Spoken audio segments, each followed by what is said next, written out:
Did you see Brittany's bed? I don't remember her bed, no. Covered in stuffed animals. No. I did see that. Yes. Yep. Stuffed animals. She's 50 something. From Jared, probably. Why are you traveling? First of all, traveling overseas.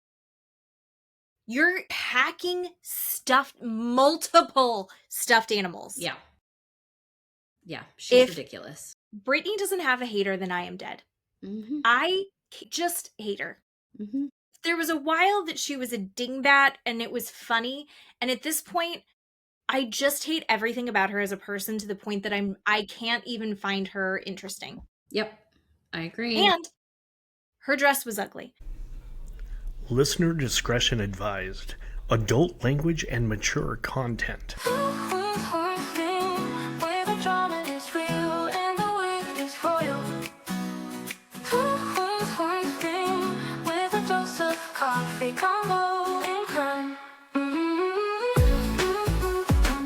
Hello everyone, welcome back to Two Queens, One Screen. I'm Jen. I'm Keeley. And we have so many things to talk about today. No. We have I only watched the first episode of Vanderpump, and I've only watched the first episode of Beverly Hills, and you and I are already disagreeing about it. I don't know. Unless something amazing happens, I don't think I'm going to watch any more Vanderpump. I think Vanderpump Rules is dead to me. Okay. But you had positive feelings about it. I really liked it. Yes. Okay. I liked it. What's good? Tell me what's missing.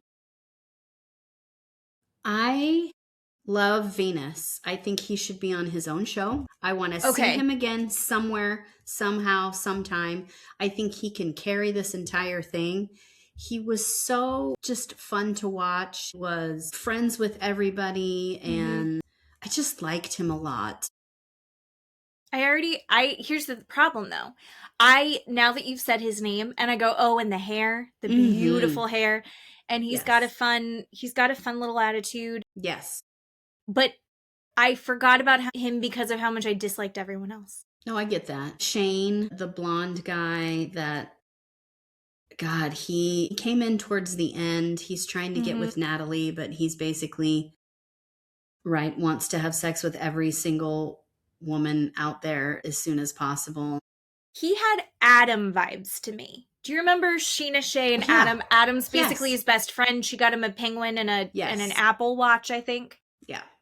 Didn't like him. Natalie, I go back and forth liking and not liking. Like, I think she's going to be a good train wreck to watch. And then the other girls were kind of meh. Like Demi, the manager, she's kind of meh. I'm trying to think about the other girls. I felt like they were trying to recast Katie. Sure. With her. I can see that. Just kind of like cold bitch. Yeah. Vibes, which I mean in the nicest way. I'm a Katie fan. And, a little bit of Lala, because she was dating or is dating like a 70-year-old or something. I don't know. And she's 20. I don't remember. There was all of that. But then Marcus, who I think is secretly possibly bisexual, which is no shade or hate to him, but I just get that vibe from him. Okay. But he and Venus are best friends. I don't necessarily think he's the most attractive guy, but I mean, he's whatever. He's fine. Are we talking about the older bug-eyed guy? Yes. Okay. Yes. I don't know why they allow him on television. Yeah. I will avoid that show just to not look at his face. And why does he think he is such hot shit? I know. Yeah. Yeah, I don't. I mean, he's worse than Jack. Yeah. What was his girlfriend's name, the hostess? I can't remember her name. Another dark-haired girl. Anyway, she was kind of meh. I don't remember her name, but I don't know. I liked it. It's definitely not the OG. Definitely has nowhere near the stratosphere of that. So we'll see. I'm going to watch it. Here's my plan. I'm going to have you watch it, and then when something great happens, I'll catch up if it happens. Sure.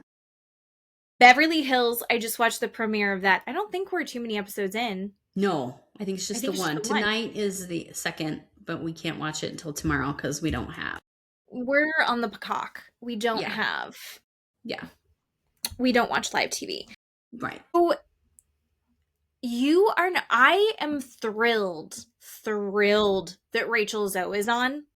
I'm also thrilled that she is in the middle of a divorce from Roger because I never liked Roger. She's a very specific type of woman, and he is not meeting her there and not supportive of her incredible career in fashion. And I've always loved her vibe. I think that she's really great. And you didn't watch her show that she had before. That's correct. I did not. So this is your first introduction to Rachel Zoe. Yes. And you're not a fan. No, not at No. all. It's very jarring to look at her person. She's extraordinarily thin, and it's Yes. unsettling for me. I'm not trying to body shame or talk about people's bodies, but it's unsettling for me with her. I don't understand that. I'm a direct person. She's a direct person. I don't like her. I don't like her. I don't even know how to say it. I think Erica was very, what's the right word, by Rachel, in awe of her somehow, or Well, I mean, she was the kind of the first like celebrity stylist that became like yeah, her own name for celebrity styling. yeah, And she kind of created that world because you look at yeah. old red carpets, sure, people would be dressed up, but they were dressing themselves. She's like Hmm. pulling looks and archive pieces and kind of Hmm. started that whole thing in the early 2000s.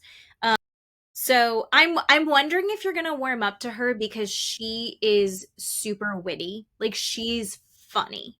Very funny. And I feel like you guys have a similar sense of humor where it's like you're caring and you're supportive, but you're gonna tell it exactly how it is. And No, I get that. I think that she's gonna grow on you. Okay. I'm really hoping so. I think Dorit is such a polarizing person, and she's one of Hmm. those people like Baby Gorgeous who I'm like, Hmm. what the fuck are you doing? But Right. I also can't stay mad at her Yeah. I'm the ever. same way. Yeah. I want to be mad at Dorit, and I understand why other people are mad at Dorit, but I'm also like, but I love her. Like she's Yeah. just too funny. And I think everything that she's going through with PK Yeah. is fascinating to me. And I think if you haven't watched her from the day one that she's been on the show, because she isn't like this. She's not normally the last couple of seasons how she's been. That Mhm. is not her. And people are unnerved by her newfound confidence and ability to stand up for herself and speak her mind where she didn't do that before. Mhm. And so I think that's why a lot of people just are flat out, they don't like her. But I like that about her, and I'm glad that that's helping her. Obviously, it's, not great for certain friendships, which is fine. But I can't stay mad at her either. We haven't met Amanda, the other new castmate, yet, the other blonde. I I don't think know they're if going to eat it's, her alive. God, yeah, tonight or next week, but we haven't seen her yet. Didn't see Uh, Jennifer Tilly. Is Jennifer Tilly a full-blown housewife now? Or no, I is think she a she's friend still a of? friend of, yeah. Okay. We, Sutton just threw, the grenade, took out the pin, threw the grenade in about Avi, right, not being there and didn't explain anything. So she alluded to something about people talking or something, comments or statements or something like that. She alluded to, I didn't understand that, but she didn't really tell us why Avi isn't there. It's such a weird thing when Mm-hmm. because they were enmeshed, right? Like where that line between employer and employee and friendship Yeah. get really blurry. Yeah. I I have been very close with bosses before. I worked at a really incredible bakery that was literally run out of this woman's home. And when I was working there, I had my babies there. I got to bring my babies into work with me. I felt like I was helping her kind of build this business. Like I felt like I was contributing to this thing that she had going. And I got to go to her son's wedding. She was at my kids' birthday parties. She babysat my kids at my house for me so I could go out with my husband a couple times. Like good, like I cried when my sister died. Like she was super supportive when we talked about everything. But then when it's like there is still a hierarchy there. There's still like Yeah. structures, and I think that when you lose those boundaries, which we had, and I had a really hard time when she was like, no, now we're going to start doing boundaries and we're going to do this whole new structure of what it was. That was too hard for me. Yeah. I like couldn't reset from that. It felt like a betrayal, but Yeah. really it was that she had to protect her business, maybe is a way to look at it. But like with her and Avi, he's doing everything. He's so involved in like all the little aspects, everything with her mom. He knows the ins and outs of what's going on in her life. Yeah. And so like if he's going in like it's like a not just a work thing, it becomes like a friendship betrayal, and that's icky. And Yeah. everyone and I'm like, what happened? I know. I'm desperate to know more. And I Yeah. don't know if Sutton's going to give it to us. Yeah. I hope so. I don't know either. They did have, which frustrated the shit out of me, a very, I think, untruthful conversation about why nobody knew why Garcelle left. Nobody knew why Garcelle is not talking to Sutton anymore. Bitch, we all know, and you Everyone know. knows. We watched it Every, happen. the entire, nation, the entire world, people, everybody knows. We watched it on TV. And for them to go on there and say, we have no idea. And then Kyle to go on to watch what happens live afterward and go, I have no idea. I thought it was really weird. We have all tried to reach out and she's not talking to us. And we've all unfollowed each other and nobody knows why they're not friends anymore. Are you joking? Yeah. I love Garcelle. I'm sad that I'm not going to see her. And I did enjoy her friendship with Sutton, but Sutton just threw her under the bus and like left her out in the cold. We know. Protect your peace, Garcelle. Go We enjoy know. your beach house. Yep. We Go all have fun know. with your They all grandbaby. know. It Yeah, was it's not okay. I don't know what that was. BS. That pissed me off. I saw a couple of things about that on TikTok, and I Yeah. was watching the videos and I was like, still right now to this day still they're like, I don't know. So bad. So bad. So I got to talk Um, about TikTok too. Can we okay. talk about TikTok? Yeah, yeah. Something weird is happening to my TikTok, and I love TikTok not because it's a good thing. I think honestly, looking at like my history and my genetic markers, like I should be addicted to like hard drugs, but they hurt my tummy. So instead, I've addicted to TikTok, and it's bad. And I've had to put little things on my phone to make me stop looking at it as much. But I feel like the algorithm is really good. I feel like it shows me things. It shows me new things that I might not have seen, whereas Instagram's just showing me the same shit. Yeah. I get new things from TikTok. I learn different crafts. I learn different things about myself. I learn new information. I love TikTok. But lately, I feel like the algorithm is doing like a weird thing. And we've talked about before. Does your TikTok also think that you're a lesbian Yes. or bisexual? They're like, I Yep. get a lot of lesbian content, which I Yep. don't hate. I don't mind. I don't I hate. don't mind. Education is knowledge Yeah, and power, right? ally. Totally in for it. Plus, it's fun. Oh, yeah. That's fine. Then it's also been sending me this shit for Magnolia Pearl. I don't know what Have that you is. seen this? Part of me is like, is this AI? It has to be a scam. It is this like hippy dippy slash farmhouse fashion brand. And Okay. it's got these long blonde haired white women who look like trad wives, but then they're wearing this like patchwork clothing that's kind of hippie-ish and these dumb hats. Everything looks terrible. And it's super fucking expensive. And it's all like shredded a little bit. It is the weird Google if you're listening to us now, Google Magnolia Pearl. I would never I'm dressed like Tony Soprano right now. Stop I it. I really am. I was just wearing this and I was like, it just looks like I'm in a wife beater. And then I threw this on and I was like, now I look like him when he's like had a hard day.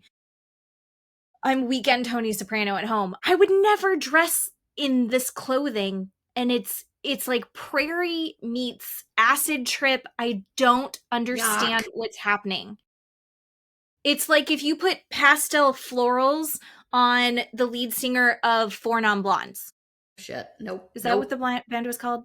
Yeah. Or is it Five Non Blondes? And That's whatever it 4. is. Yeah. Yeah. Yeah, what's going on? Yeah, that is, it doesn't make any sense. So, and they are just pushing it at me, and I don't believe that it's a real thing. And then this other thing that is, I don't know, I think I should be offended. It's all of these ads, and it's different people doing these ads. And it's like when you watch TV back in the day and they're like, were you injured from this product? Blah, blah, blah. This one is, you incarcerated in a women's prison in California and assaulted or abused by the orderlies or the jailers or the whatever corrections officers. And they name all the people there and they're like, you can join this lawsuit.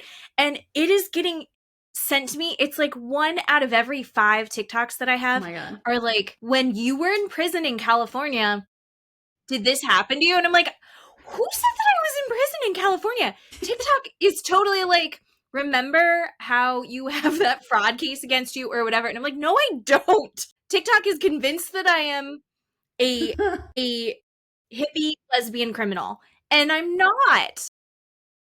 Nothing against hippie lesbian criminals. It's just not who I am in my core. So that is, I don't know what's going on with my algorithm. Thank you for sending me the puppy videos, because that literally has changed a little bit of it. I'm starting to get more dog and cat videos again. Thank you. Have you gotten this thing? I think I sent it to you. But you beyond sent me sending me the California video. I've never seen that. Nope. I've never seen that. They're like, it's not her. She works in the courthouse. Jen, on the other hand. Oh my god. So China thinks that I am a criminal.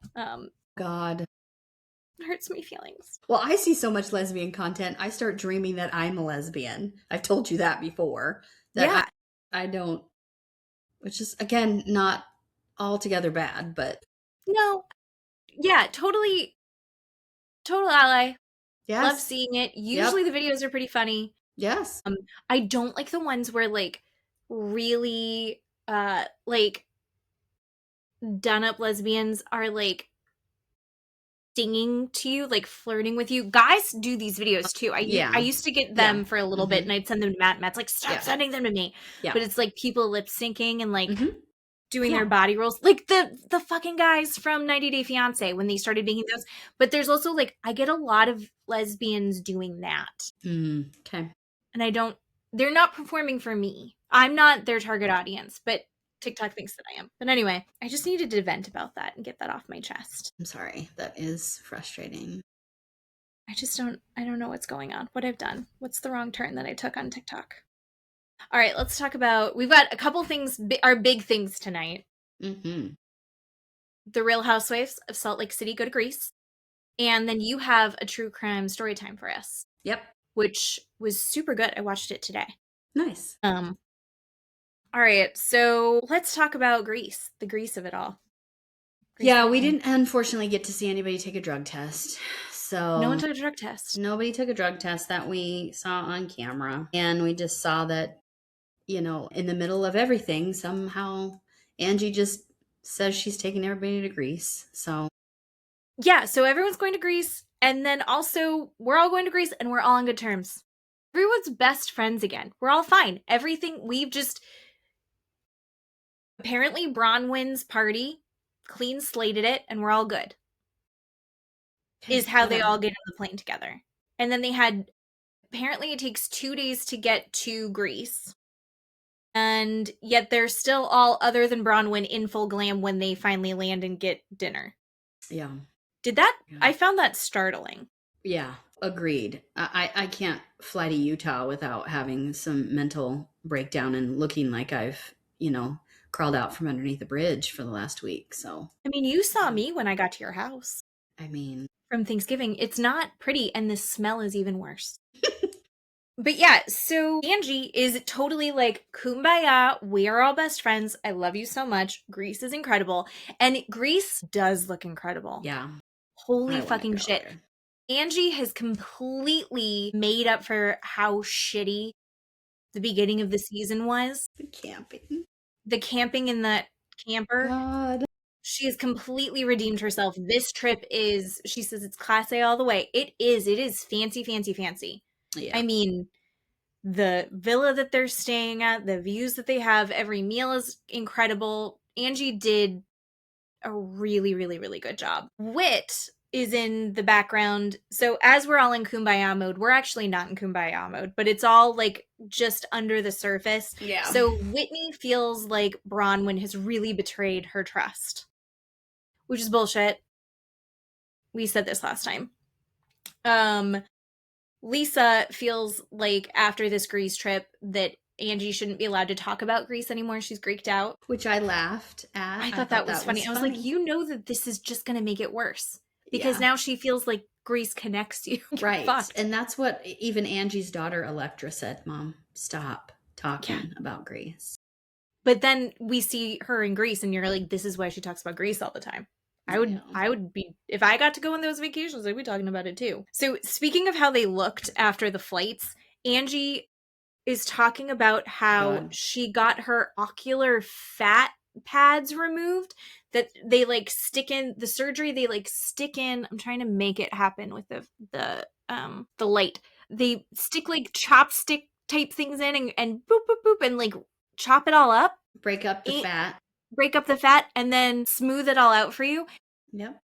To be fair, Angie looks great. It is smooth. It is pretty. She looks young. And Bronwyn this is the same person that later in the episode complains that Lisa is doing glam. So we can get to that, but give me a break, just so you know. I mean, well, it's one of those things where I think it can be argued she does the work up front to have to do less work later. You know, she does the high maintenance stuff up front to then be low maintenance the rest of her trip.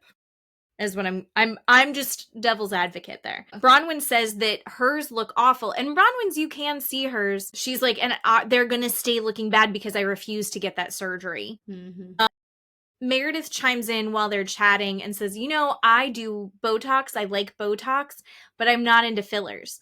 And then Heather's like, everyone should get fillers. I think everyone should get fillers to their heart's content, because I think, isn't that part of her business? Yeah, yeah. Mayor's like, get fillers.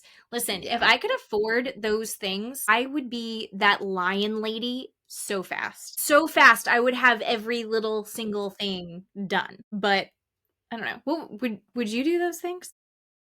I'd probably do the surgery instead of the fillers. Like, I'd be an Angie and go in and do all the, yes, I would do all of that. Or the threading or whatever it is that Lisa does, right? I do all of that. I don't think I would go in and do Botox or fillers. I think, yeah. I would do all of it that they want to give me. If they tell me to do it, I'll do it. Then it becomes this like little, we're talking about the under the surface thing. Heather makes kind of this announcement that she has a Cartier watch, and that Lisa won't like that she has a Cartier watch. And Lisa's like, no, I'm happy for you. I'm glad that you have a Cartier watch. This is what Housewives should be. This is what I need. This is what I need this franchise to move back to. I would like to get back on this kind of level. And even Bronwyn's like, this is the level of petty I'm here for. I want to know all about it. Because apparently during the flight, Lisa had gotten irritated with Angie because Angie had a Cartier watch, and that was kind of Lisa's thing. Or Lisa had gotten one first, and she thinks that Angie was copying her. And so Heather, hearing this, when on their 2 days of travel, went to the duty-free shop, or there's like a Cartier duty-free mall area, and they had a Cartier store there, and she picks up her and Whitney matching Cartier watches. So they both have them, and they're doing it just to irritate Lisa, which, by the way, cost about $6,000. I want that kind of fuck you money. Mm-hmm. Like, I kind of want to irritate someone. I'm going to spend $6,000 on a watch to be an asshole for 2 minutes. Yeah. And when she said it was $6,000, she's like, no, it's like $6,000. What? You make that face Are with you, those Heather? numbers? I don't understand. I mean, that's mean. I mean, I know it's a level of petty, but to do that on purpose, I just think Heather is just being mean. She's moving into being a mean girl. I No. mean, she's That already judge, jury, and executioner. I mean, Yeah. No, I think that Heather is going through a transition right now and finding herself and figuring out where she fits in. The Angie Lisa stuff I enjoyed. The yeah, Heather stuff was just like, yeah. It the was, tone of this is all wrong. yes.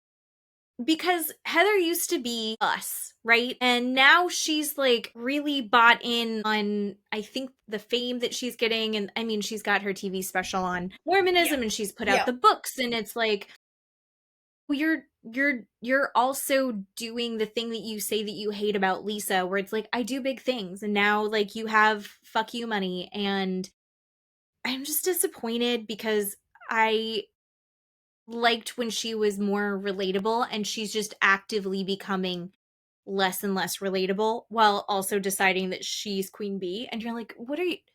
I don't want her to be less confident. I'm so glad that she's confident. She said on Watch What Happens Live, Andy had asked her, what is the most surprising thing to you over the last 6 years? And she says, that people like me. She's like, it sounds silly, but it's that people are interested in my story and that it resonated with them. I was really surprised that people wanted to hear about that. And we do. I genuinely do. But there's this hubris and this meanness and this superiority thing that's happening. There's a difference between feeling confident in yourself and feeling superior. And I feel like she's Yeah. decided she's superior, and I don't like that. Yeah. Yeah. So, Well, she's 100% worried about her position in this friend group. And that's all she cares about. She admitted it on Watch What Happens Live. She admitted it at the table where she was like, now I know where I stand and boo hoo and poor me. That's all you care about? Really? That's all you care about? When before she would be the one after a fight being petty and she would say, we all love each other, right? We all have faults. And she would try and get the group back together. She would try and, tell people, Whitney and Meredith, you guys like each other. Angie and Mary, you guys like each other. She was that person trying to pull people in to remind them why they're all friends. And she is not that person anymore. She does not do, no. because she's worried about her position in this friend group, and it's gross. It's gross to admit on Watch What Happened Live to Andy. I can't believe she actually said that. And I took it the opposite way than you just said it. I took it like I was just grossed out by it. That just is, everything I thought about why she's being a mean girl is because her position in this friend group, she thinks she should be above everybody else. No, I'm sorry. I think she was kind of like the moral high ground, but she had it with good intentions, and now she's kind of using it to punish people. Instead of using it to try and fix things and bring peace, she's using it to punish people, I think, is what it is. That's a bummer. And apparently all of this with the Cartier watches, I'm not a watch person. I don't wear a watch. I have one and I never wear it. My dad gave me watches. I never wear them. But she said that apparently the Cartier watch is kind of a grandma's watch. It's like for old ladies. Didn't know that. And then she's like, but I guess none of us are spring chickens. So she had a sense of humor about the whole thing. But she's like, why are we talking about a Cartier watch like it's something you want? Oh, gosh. Yeah. But Lisa did see that Angie was copying her, and she's like, first it started with the watches, and then I was wearing Schiaparelli, and then you were wearing Schiaparelli, and I got a Rolex and the Porsches, and it's like become this competition. They're both saying that it's not a competition, and Angie is setting up this argument that Lisa is all about things. Lisa's like, I don't care about things, you care about things. And they both don't hear themselves, I guess. It's like you both started this over who's copying who and who had what first and who's had more Porsches. And it was just ridiculous. And I actually enjoyed how it turned into humor at the end, because Lisa was like, one of my favorite things to do, my hobby is to get in the bathtub and scroll on my phone and find these unique pieces. And they're like, but bathtubs are Meredith's thing. Yeah. And it was like, and it was funny. And it was just this cute Yeah. little, and then it like smoothed over. And I was like, oh, wait, I like that. Then they're kind of showing everyone finally get to go to sleep and restart for the next day. In the like quick montage of everyone going to bed and then waking up, did you see Brittany's bed? I don't remember her bed. No. Covered in stuffed animals. No. I did see that. Yes. Yep. Stuffed animals. She's 50 something. From Jared, probably. Why are you traveling? First of all, traveling overseas. You're packing multiple stuffed animals. Yeah. She's ridiculous. Brittany doesn't have a hater, then I am dead. Mm-hmm. I just hate her. Mm-hmm. There was a while that she was a dingbat and it was funny. And at this point, I just hate everything about her as a person to the point that I can't even find her interesting. Yep. I agree. And her dress was ugly. So the other thing is that Lisa has hired daily glam, and apparently at home, she has a makeup artist come every morning and do her makeup every morning. I want that. If you could afford it, 100%. 100% I'd do that. 100% I'd do it. And I would just swirl in the hate when you're like, why do you have that? You don't need that. I'd be like, yes, keep going. Keep talking, lady, because she's going to come tomorrow. It, but I have it. She's going to come tomorrow and the day after that. And so you can suck it, 100%. Yeah. Again, with what's going on under the surface, Heather still isn't forgiving Meredith. And apparently Meredith has tried to reach out to Heather, but Meredith's like, I want to have this conversation one-on-one. Heather's like, not feeling it, not responding to calls, not responding to text messages. So Meredith goes, all right, then we're fine. We're just moving forward. I'm not going to fight with this. Yeah. Okay. You're not willing to put anything in. I want to move forward. You're not ready to move forward. Then, call me when you're ready. But otherwise, I don't really care. Heather says it's because she feels like she's mad at Meredith because Meredith said it's her, it's me. And Meredith's saying, no, I never said that. Yeah. So now you've called Heather a liar. And Heather does not want to be called a liar. She feels like her character's been assassinated, so she's done. And I don't know. I can see both sides of this where it's like, no, we're friends. I was your ride or die, except for that she wasn't her ride or die. But she was on Meredith's side until the Brittany thing happened. So I can see why Heather feels frustrated that Meredith's calling her a liar in front of everyone. But I also can see where Meredith's like, if you say you're ride or die with me, but then you're taking this bitch's side after she's pulling out this TikTok to hurt me. She's openly said she was doing it to hurt me. And at this point, I've squashed the beef with her. I took her aside. We had a conversation. We're moving forward. So why are you still pissed? Yeah. You weren't there. But Heather's like, but you called me a liar in front of everyone. So now we're in a weird place. They go to a Greek beach club that looked so beautiful. Everyone looks really, really, really good. But Mary's my best dressed. I thought Mary looked so fucking cute in her long floral dress. Angie puts on a really dumb bucket hat that has the Greek flag all over it. And Angie looked really good and then puts on the dumb hat. And Mary's like, take your dumb hat off. You look great. And now you've put it, and Angie's like, I know, I was just trying to have a moment, but it's gone. She doesn't take it personally, which I appreciate about Angie. But then Mary's like, wait, let me see your face, Bronwyn. And Bronwyn's like, okay. And she's like, take your hat off. And she's like, you have a bucket-shaped face. She's like, let me see you, Heather. You have a bucket-shaped face. But then they are both like, what the fuck? I'm just sitting here. Why are you saying that I have a bucket head? She's like, yeah, you've got a bucket-shaped head. And then she goes on to say that means that they're smart and they're clever and that they can take, it's like a bucket of, it just holds all the information. And then she goes on to say that there's all different shapes of faces. And if you have a square-shaped head, that's the worst one because then you're a dingbat.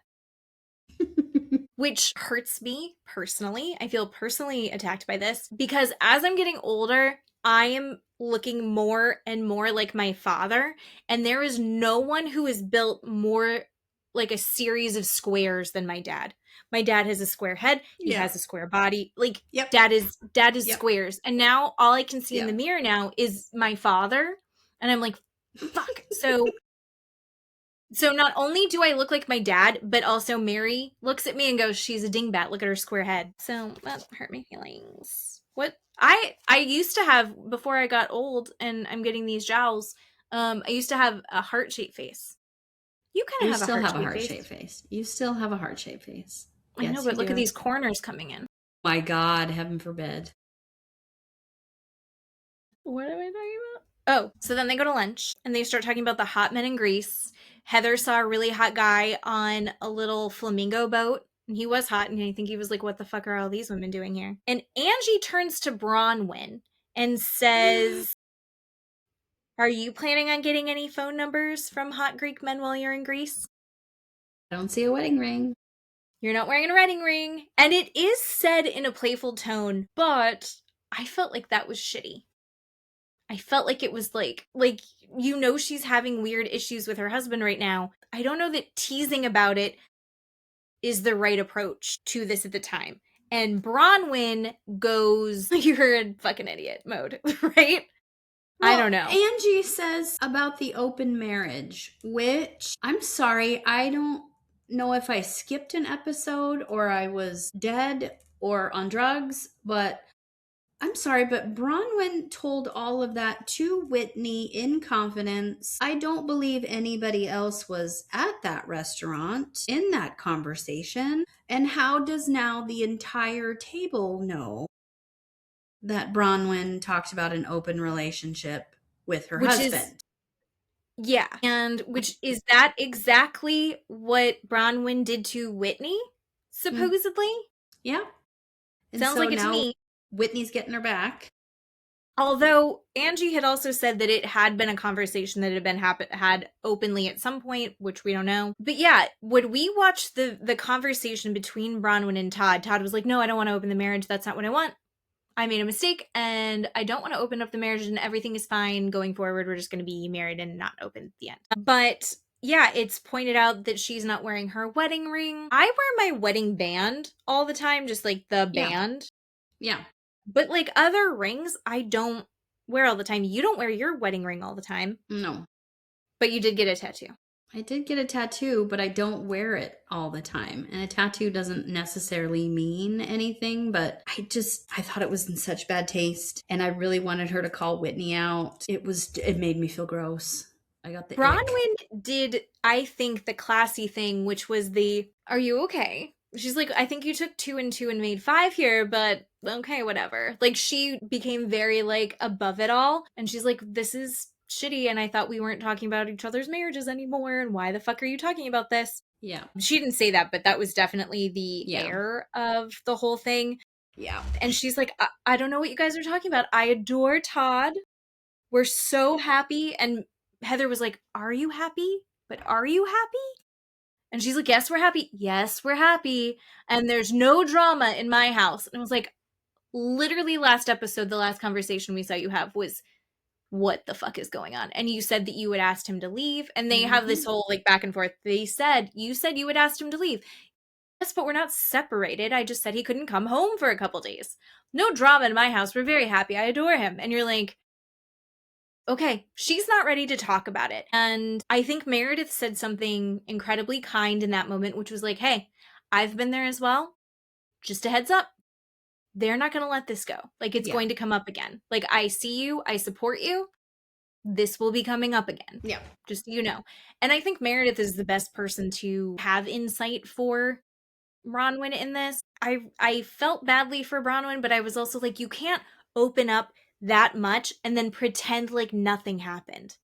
That you didn't tell them that you kicked him out, that you didn't tell everyone that you were looking into what an open marriage could mean for you guys, that you weren't discussing it with him, that you didn't see him on Twitter on his phone looking at naked women. Like, you can't do that Mhm. and then be like, "I don't know what you guys are talking about. Everything's fine." But then the other women need to see that and go, "Oh, she's not okay talking about it." There's a certain point where it's like, "I'm your friend. I'm here for you. Let's be real for a second." And I don't think that I don't feel like that was the approach that everyone took, Yeah. personally. No, I agree. But why is it that they do that with Bronwyn, but they expect Lisa to do the exact opposite to bare her soul and always be vulnerable and always be open. But when Bronwyn is asked about these things, they all are, oh, okay, well, I guess we're backing off. We're not going to talk about it. And they don't attack her like they attack Lisa. It's just a double standard, and it makes my head hurt. And I'm tired I of think it. it's the energy that comes at them. And I'm not saying that that's fair. But also, no one's talking about what's going on with her and John anymore. No one's talking about her court case. They've just stopped. So at least that's actually done. I think the Bronwyn stuff probably isn't going to come up again for a while. Bronwyn needs to decide. Like Lisa says, "Look, I'm a brick house. You are not. I'm not opening up for this. Not opening up to you guys. Not telling you." Bronwyn's going, "Hey guys, here's everything. No, don't look. Don't ask me about this. Here's everything." No. You can't be totally open and then totally closed and totally open and then totally closed. In my opinion. Or like expect people not to be surprised when you go, "No, we're fine." And you're like, "But he wasn't at home last week. Like you kicked him out last week. Your guys are fine." "Yes, I adore him. It's fine." That part right there. But again, it's like a good friend would see that and go, "Sorry, that was you tell me when you want to talk about it." That's what a good friend does. I'm here for you when you want. And that's what Meredith did, I think. Yeah. But yeah. I think part of all of that happening, I think you basically said that about Whitney.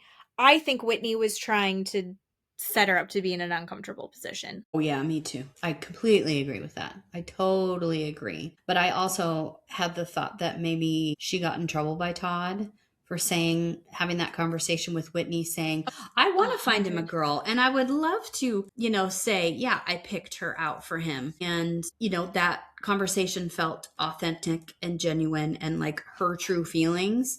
And he probably saw that, or whatever happened. And he, scolded her, and now she's not allowed to be herself anymore and say those things. That's the vibe that I got from the whole, I don't know what you guys are talking about. Instead of saying, yeah, I said whatever, or I said something to that effect, and, Todd was upset, and now I don't. There's an explanation and we can move on. But I don't know, maybe not, but that's kind of the vibe that I got. I agree with you 100%. Yeah. I agree with you 100%. So right after that, they go back. They drive back. Nico is the best driver in the world, and they only got 1 hour to get ready before they're going to walk into town and have shopping and then go to dinner. And they're like, "Oh my God, an hour? I only have an hour to get ready." And Meredith's like, "I have to wash my hair." It's like, then go shower. But these ladies are doing a lot more than maybe you and I are doing on a regular basis. We're trashy, remember? Apparently. Heather goes in to talk to Mary and get some advice. She's like, "Yeah, I don't trust having a one-on-one conversation with Meredith because I think that she sets you up and will, without having other people here, I think she's going to twist whatever we say, whatever the conversation is, and not be forthcoming." And I think that that's a little bit valid, considering the fact that no two people have the same experience of what happened on that flight. So Mare's saying, "Nothing happened. I vented to a friend for 30 minutes and it wasn't that bad." And then you have the other extreme, which is Brittany being like, "She was pulling my hair and shaking my chair." And then you have everyone else go like, "I was in and out of sleep, but I heard her and this was definitely happening. Stuff happened." Again, I'm on the team of, I think that it's somewhere in the middle. I don't think it's as bad as Brittany's. I don't think it's the sixth worst thing that ever happened to Brittany. I also don't think that Meredith did nothing and was like, it was just Brittany eavesdropping on her conversation with her friend. Yeah. I think that there's something in the middle. And I think Meredith is taking zero accountability for, like, she at some point went over the line.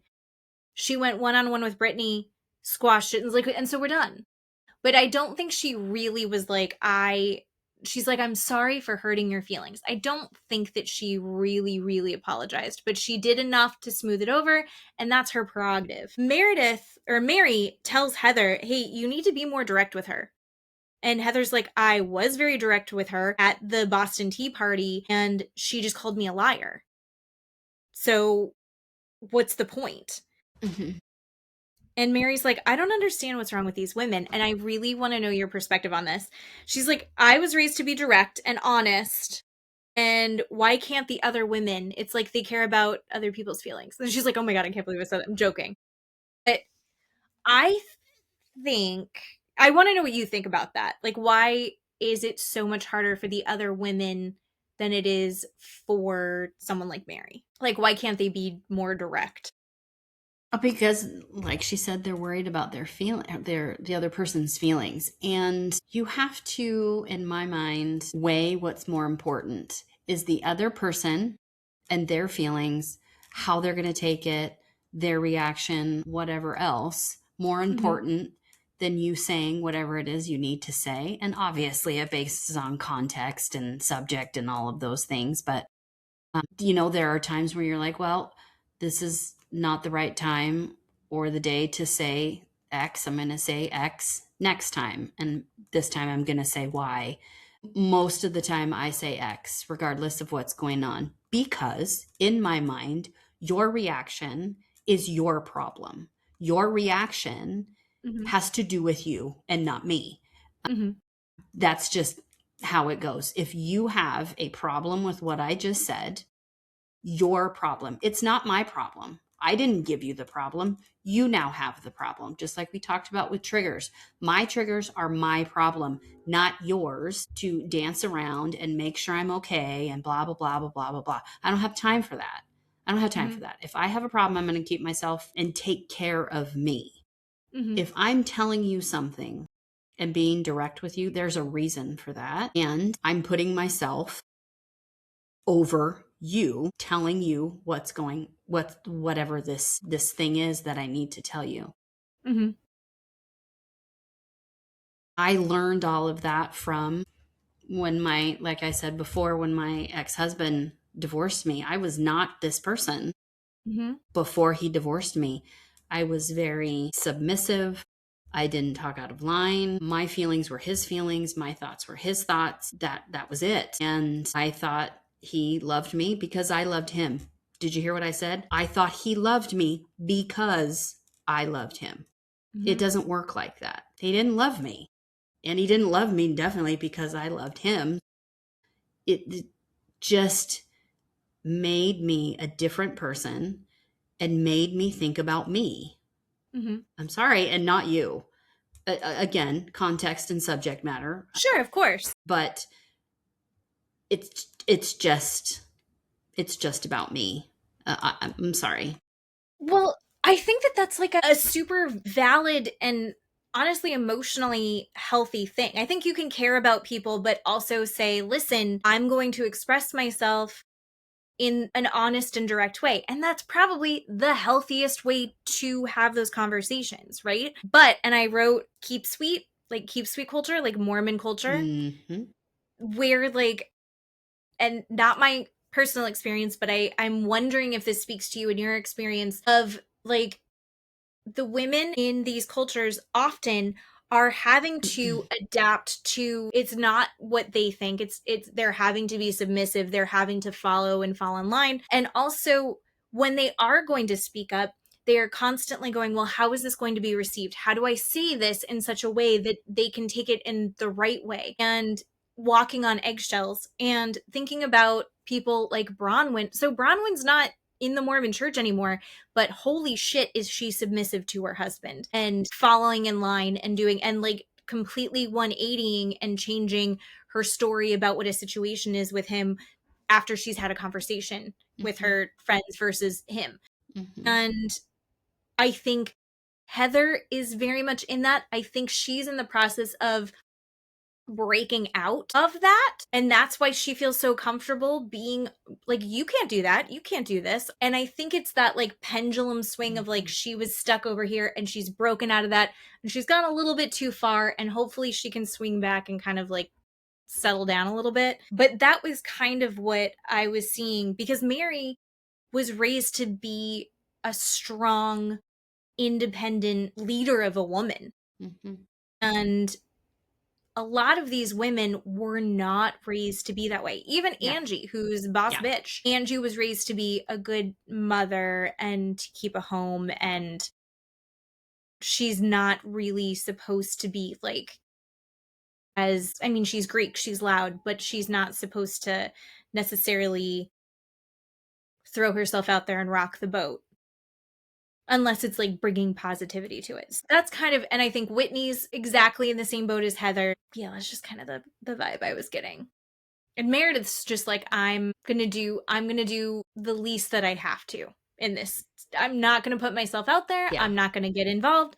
Yeah. And yet all this shit's getting thrown at her, and so she's like, I don't know, I just wouldn't fight Meredith. I just wouldn't. Mm-hmm. So everyone leaves to go walking up the hill, and they're like, we're flats. No one listens to that rule. It's like we're walking on cobblestones. They leave Lisa because Lisa's still in glam. They're not going to wait for her. They're going. They want to go see the sunset. So they don't even say anything to her. They wave at her and go. Whitney at one point falls down a hill and like they can't get her up. I didn't think that they were drinking already. Maybe they were just still drunk. But they, like, a man had to come help her and get her up. Brittany couldn't help her because she's in heels and a short skirt. It was stupid. The whole thing was stupid. It was dumb, but she just kept sliding down. Like, the hill wasn't that much of an incline, but she just kept going down. It's like, look at her. Jesus Christ. Yeah. Heather, they're walking around the town. They're shopping. The shops look incredible. Oh my God, so fun. The views are incredible. Angie has kind of broken off. It's Angie and Heather and Whitney, maybe Brittany. Maybe. And she's like, look at this view. And they're all moved. Like, Heather's crying. It's stunning. I couldn't even imagine. I bet it's incredible in person. Beautiful views. These just like white plaster or whatever they're made out of buildings and the lights on them with the sun setting and the ocean. Oh my God, it's incredible. It looks incredible. And Heather is our good time girl. She's there. She's going to have a fun time. She's going to engage with everybody other than Meredith. And she's going to be a bitch to Lisa. But for the reason that, like, if you're Angie, Heather is the ideal person to take on this trip. She's going to embrace everything. She's going to love the culture of it. She's going to really try and dive in. That's who I try to be on trips. So if anyone would like to take me to Greece, I would be happy to be your Heather. I will do it. I will do whatever you need. I don't know. What did you think of that moment? Also, I think that Whitney is on her period. Because Whitney can't stop crying. And she refuses to wear white. And you're in Greece. You wear white when you're in Greece. Go ahead. Yeah, no, Sorry. I thought it was a bit much. I didn't really. I mean, Angie says, okay, now prepare yourself for what comes around the corner. And I'm thinking, God, does she have like dancers or something? Like what? And it's just the view, which is fine. But then, like you said, I think they're all drunk. And it was just a little bit ridiculous for me. I think that's just because Angie's a friend of Lisa, right? That's how Angie got on the That's how show. it started, yeah. Yeah. So I just, for whatever reason, Angie has crawled up Heather's ass, and I don't know. In the very beginning of the show, Heather and Mary were the only ones called over to Angie's house to practice Greek and have Greek food. Like, that was weird, and I didn't understand it. And like, if more people had showed up other than Meredith and Lisa, I would have been like, okay, this is a funny little thing. But it was very weird to me that Heather and Mary were the only ones there. I mean, if Mary was the only one there, I would have gotten behind just that. But Heather was there. It was weird. I think Heather's just all about immersing herself in a vacation, which is, I guess. No, it's very phony. It seems very phony to me. And I think Whitney was just plastered. So, yeah. I don't know. I kind of that's the vibe I got. Yeah, yeah. We do have Meredith and Mary and Bronwyn. They're kind of in a different little shopping thing. And Mary's the peacekeeper. Mm-hmm. And Mary's like, Meredith, I really think, like, what's going on? I think you can fix it. And she's just abrupt. She's just like immediate, blunt. What's going on? Are you going to fix it? Mm-hmm. And she's like, maybe I should get her this little gift. And they're like, yes, that's a great idea. So nice. So Meredith is like on board of like, yeah, maybe I need to do a little bit more to like smooth this out and move forward. But she hasn't been able to get anything from Heather. So they also are talking shit, not Mary, but then all the women with Angie They're all talking shit about Lisa because she spent all this time on glam instead of looking. She needs to look beautiful instead of going and enjoying the beautiful sunset. And she's supposed to be here with her group of friends, but she's taking this me time.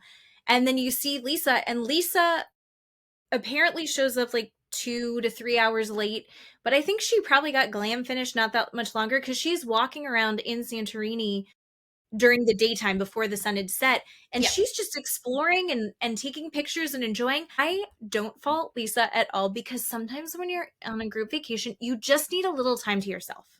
Sometimes you just need to, I mean, you and me and Matt went and got ourselves coffee a couple times. Like, we just need, let's just get a little break. We don't need to, everybody doesn't need to be here. And that's, Yeah. I support it. I think Lisa, different people travel different ways. Yeah. Some people travel and they want to relax the whole time. Some people travel and they want to be go, go, go the whole time. Some people travel in like a mixture of it. And I think that everyone's travel styles, especially in this economy, need to be honored, because take that break, take that experience as you want it.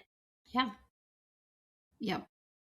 So they're talking shit about how Lisa's materialistic and Elisa doesn't want to, it's all about how Lisa looks and not about Lisa experiencing this thing. I think Lisa went and experienced Santorini exactly how she wanted to. Right. And then when it was obligated to go catch up with her friends so they could all go to dinner, she did that. And she said, "It's beautiful. I loved it. Thank you." Mm-hmm. I'm sorry, everyone's being shitty to Lisa. Lisa has a certain standard of living and a certain standard of how she keeps herself up.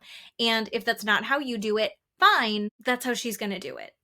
And I don't think that that necessarily means that she's a shitty person because she wanted to look nice when she went out and about on camera. Personally, that's how I feel. But you can call Angie a shitty person for getting surgery before vacation. Like, I don't, just apples and apples, bitch.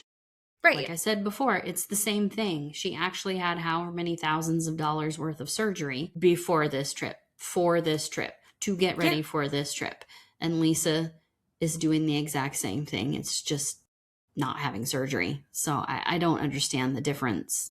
Half of one, 6 dozen of an, or no, exactly. half, or 6 of one, half dozen. There's a numbers situation there that I'm not totally clear on, but it means they're the same. They're just different. So they all go to this dinner, and Meredith wants to have a sit down, and she's actually talked to Heather during the trip. They were sitting together on the bus, and we've had no drama in the vans this time, thank God. But she does say, I'd really like to have some one-on-one conversation with you. And Heather's like, sure, whatever. But she's not really saying yes to it. And then they sit down, and Meredith gives a gift to Heather, and it's this pretty little evil eye necklace.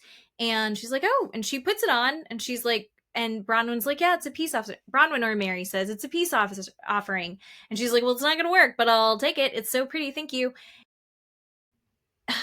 Why?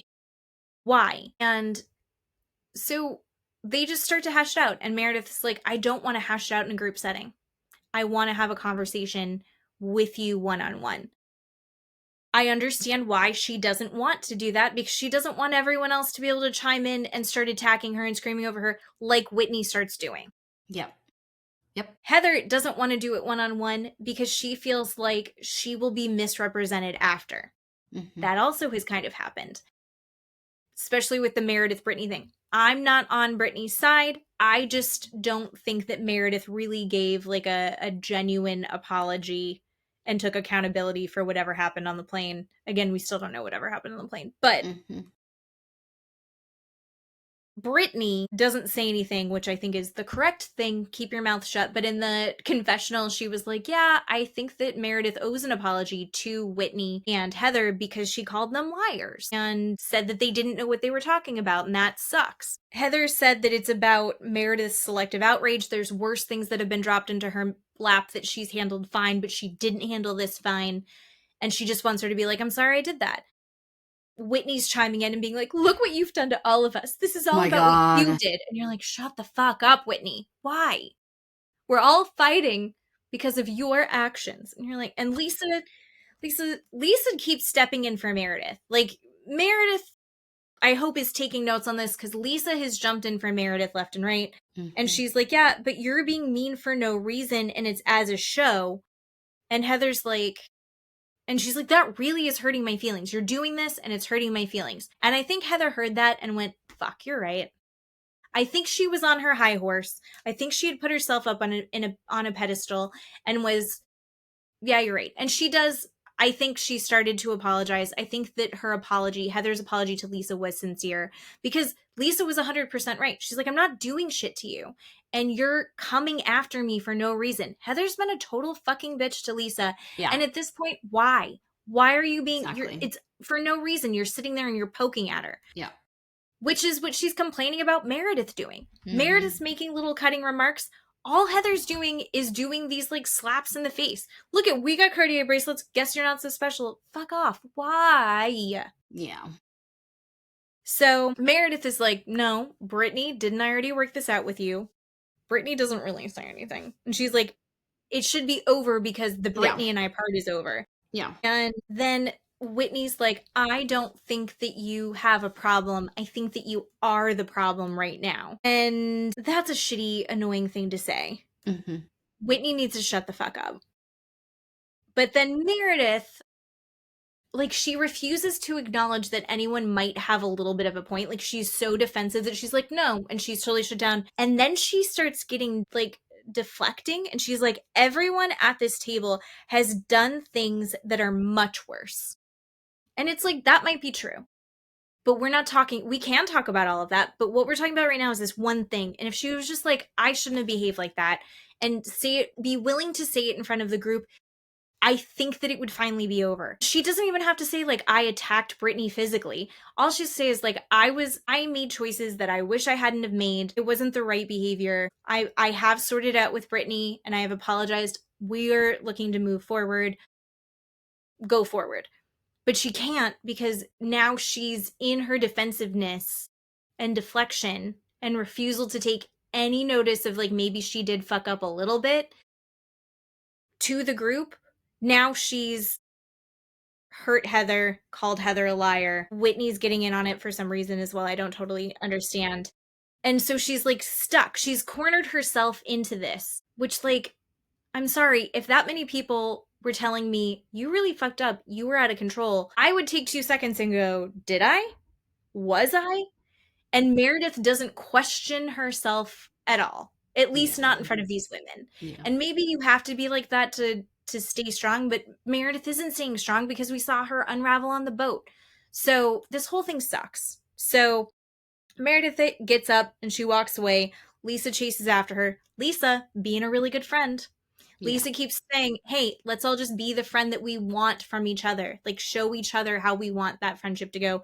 Lisa's walking the walk more than anybody else right now. Yeah. I don't know. I think the whole thing sucks. I think Heather was starting to see the light of, like, maybe stop being such a fucking bulldog. And then Whitney's like, no, be a bulldog. We've got to stand on principle on this, Whitney, drunk asshole. And then Meredith refusing to take accountability is what I saw. That's how I took that dinner. How are you feeling? I agree with what you said, but I also saw a little bit, like you said, Meredith was so far down a hole that it's hard to climb out of once you're so deep somewhere in whatever it is that you're in. It's harder to come out when you're that deep. But she's got a table full of hatred looking back at her. I appreciate when Meredith says, I disagree with you, calmly, quietly, to the point, and then doesn't engage anymore. I appreciate that. And then wanting to talk to people one-on-one later, I find that more mature. And then instead of hashing it out in front of 10 different people, because I don't think Meredith's wrong. Heather just wants everybody to get riled up behind her. And that's what Heather wants. Heather doesn't want this apology. She wants everybody to be on her side. And somehow that's going to make her status higher or bigger or larger or whatever word you want to use if everybody's on Heather's side. But I do see Meredith kind of in this deep, dark hole that maybe she can't climb out of easily anymore, where a couple weeks ago. She probably could have. Yeah. Or maybe even at Bronwyn's party. But these women are vicious and are not going to let it go. No matter what happened, I don't think Meredith will ever say, yes, I did X, Y, and Z. Ever. I don't think she ever will say that. Unless there's footage at the reunion, which they just recorded. God damn it, I hope there is. Here's the other thing. I think they could have had a happy medium. I think this is what here's my dream scenario to finally get this fucking over with. We don't want one-on-one. We also don't want to have a whole thing hashed out by the entire group, especially not fucking Whitney, right? I think Mary needs to be like the mediator. I think Mary needs to say like, let's get together. I'm a woman of God. Let me cancel you guys through this. And I think that would have been helpful. I'm wondering if that's going to happen. That I feel like is exactly how we nip this in the bud. That's how we get that. I guess that it's too late for that, but that's how we get this squashed is like Heather needs to feel like someone is backing her up. And Meredith needs to be able to connect directly without having the yapping behind. I think that would have been, and I think that's my dream scenario for this. That's how I think we fix this. Yeah. They showed us a couple little clips of like what's going to go on next, so I don't think I'm going to get that. Yeah. No, I get that. But I think it should be over because Brittany accepted whatever Meredith said.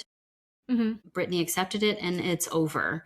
And I think it should be over. I'm not saying that Meredith gave an Oscar winning apology or anything, but she said, I guess, felt she needed to say to get it to be done, and without admitting to anything. And Brittany has accepted it. And I think they just need to, it has nothing to do with them. It's not anything about them. This whole thing is not about Heather. It's not about Whitney. It's not about Angie. It's not even about Lisa. It's about Brittany and Meredith. They are done. It should be over with. But I just, it's a bit much. We just need to stop talking about it. I would love to move on. Yeah. Yeah. So hopefully they figure it out. Yeah. Yeah. But we'll see what happens next week. Will we see what happens next week? I think there's one or two more. I don't remember how many more. Before, I'm just wondering if they're going to give it to us over Christmas break. I don't know. Right. I forgot about that. But they gave it to us over Thanksgiving. They did. So who knows? Maybe. And here we are. All back together. All back together. And we can move on to True Crime Storytime. True Crime Storytime.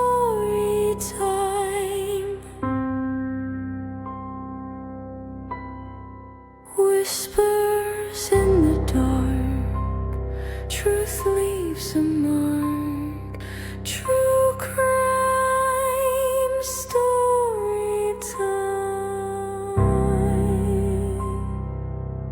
True Crime Storytime. Yes. This was a pretty good one. This was a fast one again. I really like these shorter true crime documentary. I found this one on TikTok.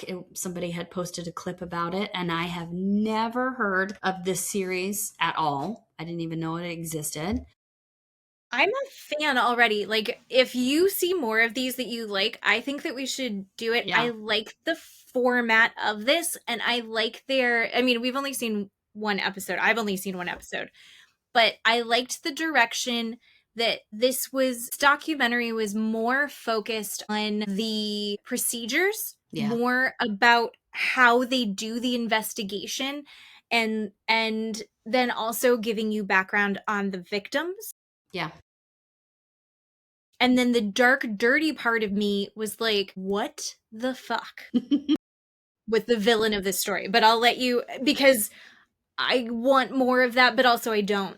want more of that, but I'll let you dive into it because it's a really good one. It was really good. So this is on Hulu, and the series is called Interrogation Raw. So it's kind of around interrogation interview videos with the police, and it's season 1, episode 1. It's called Lost in the Leaves. Oh boy, remember that, everybody. So this is only 43 minutes long. Like I said, it's super quick, nice and easy.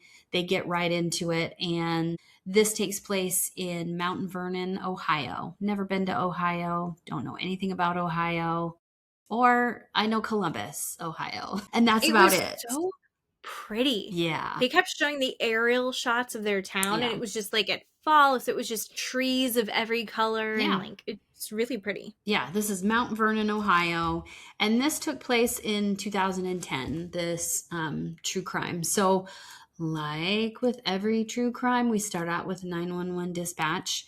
And it says on November 11th in 2010, we hear a 911 dispatch call from Valerie. She is a manager at the local Dairy Queen, and she says to officers, hey, I have an employee that has not shown up for work for the last 2 days, and that is not like her. And I went to her house today to check on her. And I'm at her house, and I went inside her house, and there is blood everywhere. And so dispatch also, they say, don't go back in or leave the house. She says, nope, I'm outside. I will stay here.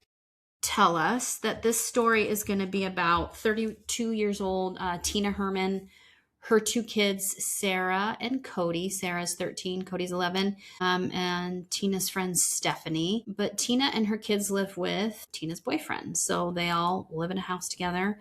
And this is the house that her employer, her boss, went into. And nobody's there, and there's just blood everywhere. So these pictures that they show us awful. Inside the house was incredible. These are not black and white photos. These are in color. And I have only seen a few true crime documentaries where there is so much blood everywhere. And this was one of the top 5 amount of blood in this home. So we learned that Valerie had climbed in through a rear window to get in the house. And I am going to guess that window was left open by the person who did these crimes. But anyway, so Valerie climbs in the window, and that's how she gets into the house. So we see the front doorway, the front entryway of the house has a gigantic blood stain where it looks like, I wrote down before we find anything out, it looks like someone's been hit and then had fallen onto the carpet because it is just a massive, gigantic stain.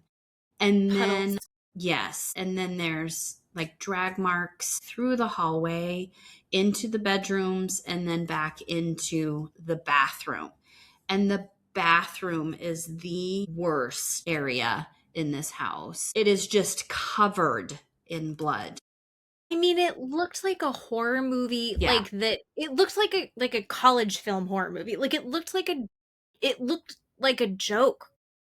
A caricature of what this scene would look like if you were if you had staged it, right? If you had thrown blood or poured it, you had staged it for a film or something. There was so much blood all over the floor, up onto the shower curtain, inside the bathtub. There was large blood splatter on the back of the bathtub wall. All over inside. And it looked like smears, blood smears and drag marks around the bathtub, on the floor. It was just incredible, the amount of blood that was in this bathroom. So the police then tell us there's grocery bags in the kitchen that were on the floor. That looks like, Tina had just got home from the grocery store and put the bags down, because inside the bags were, perishable groceries that you would have immediately, once you get in your house, you would put them in the fridge, right? Like hamburger or cheese or something like that. So there's perishables. So they know that she had just got home with these groceries based on, what was in the bags. And so then you get to see a little clip of CNN. So this story of this missing family goes nationwide. CNN reports, right, this whole family has just disappeared and the police are trying to find her and her family. So we find out the police say that Tina's kids, Sarah and Cody, had gone to school on Wednesday and then were not in school on Thursday. And so now the police are very worried. Right now we have 2 missing kids. And the police also tell us that looking at the blood stains and the smears and the drag marks, which you have to definitely have education for this, but there was 3 different patterns of blood stains and patterns of drag marks, meaning 3 different people were probably killed in this house. Then they said that there was motor oil poured on the carpet and poured throughout the rooms like someone was going to set the house on fire. Mm-hmm. So they saw that. And then throughout, I think it was the oil pattern, maybe even the blood, but there was shoe prints that they identified throughout the house as a 7.5-foot airwalk shoe, which they're thinking is the 13-year-old daughter. So that's about the size of a 13-year-old girl and the shoe that she would wear. And so they're saying, okay, we think the 13-year-old daughter has gotten out of the house based on these footprints in the oil and in the blood inside the house. So they want to, they talk a little bit about, Tina, and, she was a really good mom and her kids were involved in sports and she was always there. They went to movies together and they were just a really very loving, very tight family. People had nothing but good things to say about Tina and her kids and how she was a good mom. So they find out randomly that Tina's friend Stephanie has gone missing at the same time. And I think it's through interviews. They don't really tell us specifically how they find out that Stephanie's gone missing. But I think they start to interview, right, friends and family. And through those interviews, they find out that Stephanie was going to go to Tina's house that Thursday because Tina was looking for an apartment, looking to move out of this house. And so they were going to go apartment hunting together. So that's why they now know that this Stephanie is missing as well. So they start interviewing, like they usually do, the husbands, boyfriends of the females that are missing. So they interview Tina's ex-husband, Larry, who's the kid's dad also. And Larry is very he seems like a good guy, right? He's saying, I love my kids. There's nothing more important to me than my kids. And I just have a weird feeling that there's something wrong. My kids, I just feel like they're gone. And so they interview Larry.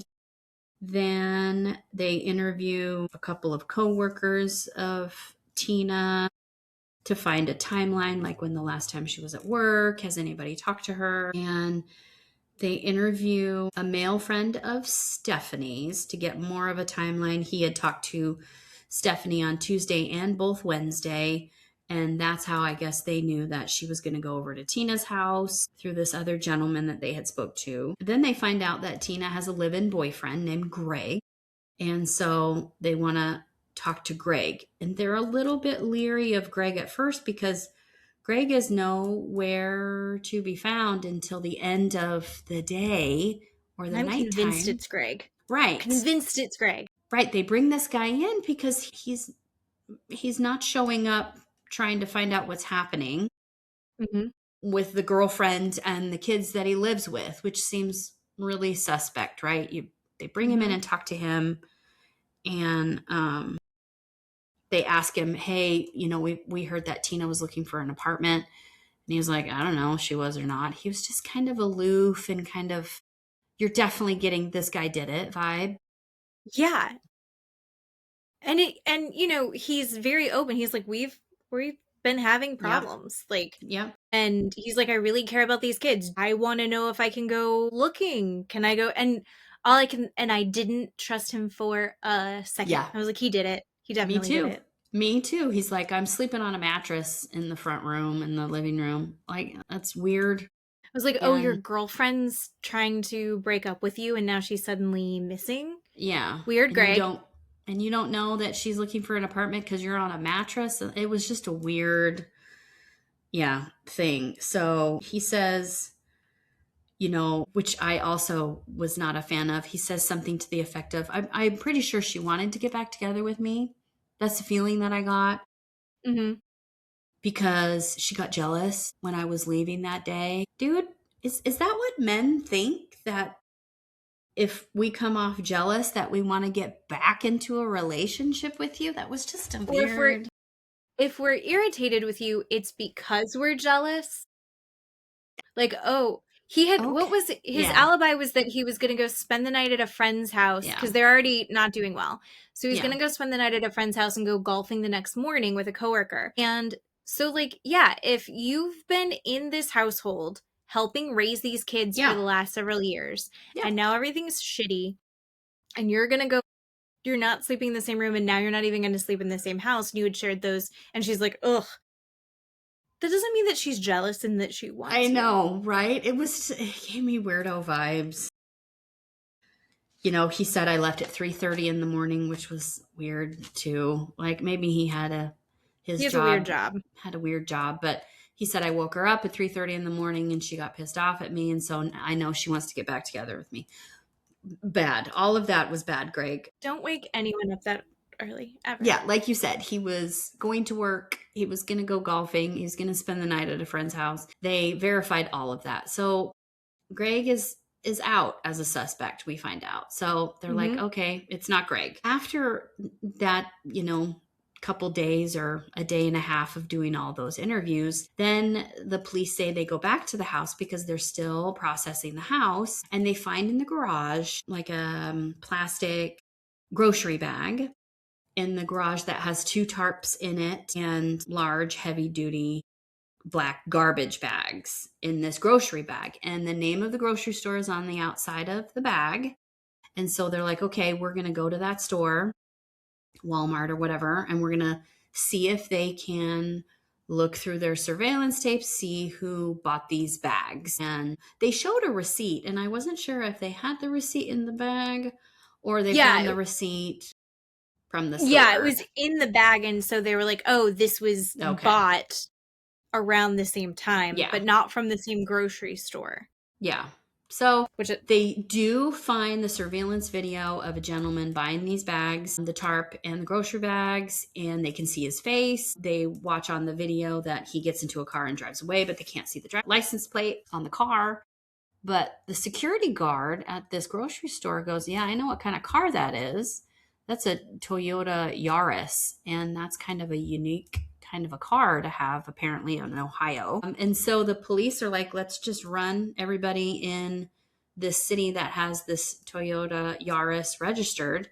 And they said that they find a gentleman named Matthew Hoffman, that his driver's license picture looks exactly like the picture of the video of the guy at the store. And the dude's wearing the same shirt in his driver's license photo as wearing at the store on surveillance.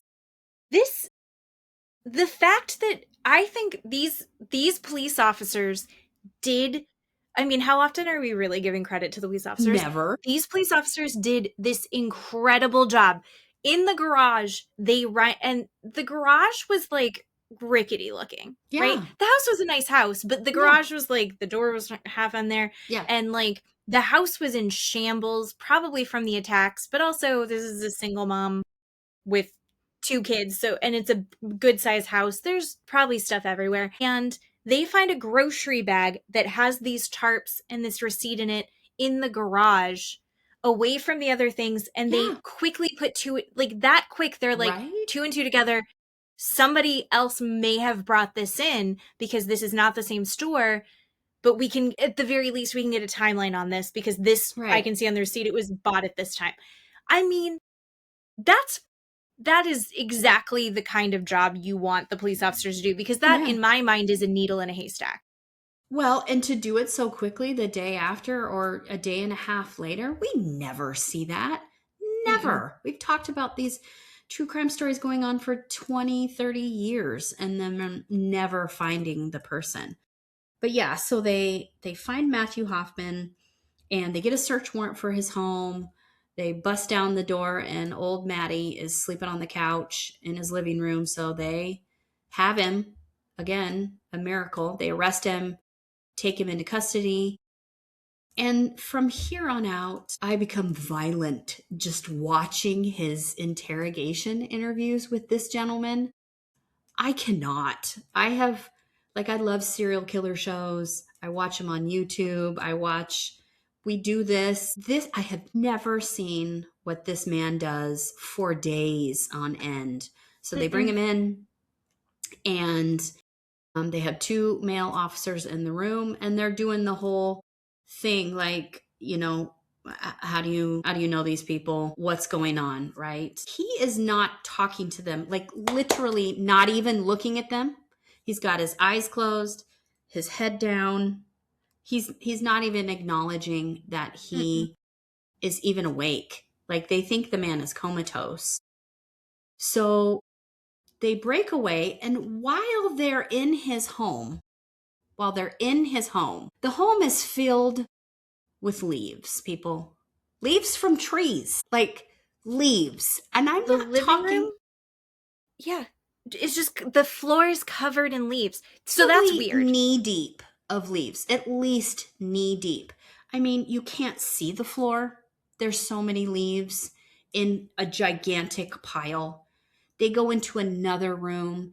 The man has packed leaves in plastic shopping bags and stacked them on top of each other up against his wall. From floor to ceiling, the man has leaves.